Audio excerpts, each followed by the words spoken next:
Saudi আরবে জেদ্দায় সাংবাদিকদের সঙ্গে আহমেদ আলী মুকিবের মতবিনিময় সভা।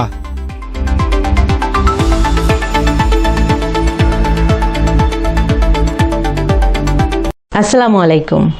এমকে টেলিভিশনের নিয়মিত সংবাদে আপনাদের স্বাগত জানাচ্ছি আমি শারমিন মিনা।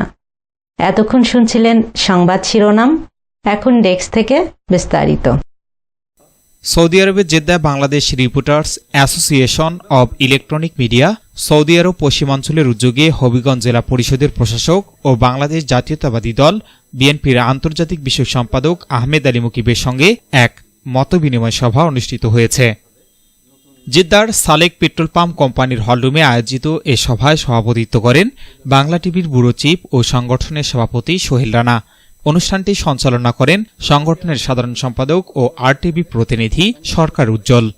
বিশেষ অতিথি হিসেবে উপস্থিত ছিলেন আরটিভি দর্শক ফোরামের সভাপতি আব্দুল মান্নান, বাংলা টিভি দর্শক ফোরামের জেদ্দার সভাপতি মীর মনিরুজ্জামান তপন, দেশ টিভি দর্শক ফোরামের সভাপতি মঈন চৌধুরী, বাংলা টিভি দর্শক ফোরাম মক্কার সভাপতি জহিরুল ইসলাম হিরু, ইনভেস্টর অ্যাসোসিয়েশনের সদস্য সচিব হাজি সালাউদ্দিন ভুইয়া, সিআইপি কেফায়েতুল্লাহ চৌধুরী, ইঞ্জিনিয়ার নুরুল আমিন, টিপু সুলতান, নজরুল ইসলাম লিটন, আমিনুল ইসলাম ও আলমগীর হোসেন। এছাড়া উপস্থিত ছিলেন শফিক আহমেদ, ফরহাদ হোসেন রুমি, সোহাগ মজুমদার, শেবুল আহমেদ, মনোয়ার খান, নাজমুল ইসলাম ও নজরুল ইসলাম ফিরোজ সহ আরও অনেকে। সাংবাদিকদের মধ্যে বক্তব্য রাখেন দেশ টিভি প্রতিনিধি রফিকুল হক চৌধুরী, ডিবিসি প্রতিনিধি এর নোমান, বাংলা টিভি মক্কার লাইন রনি, বৈশাখী টেলিভিশনের শাহাদত হোসেন সুজন, বাংলা টিভি জেদ্দা প্রতিনিধি শামীম আহমেদ এবং গ্লোবাল টিভির বাসির আহমেদ সহ আরও অনেকে।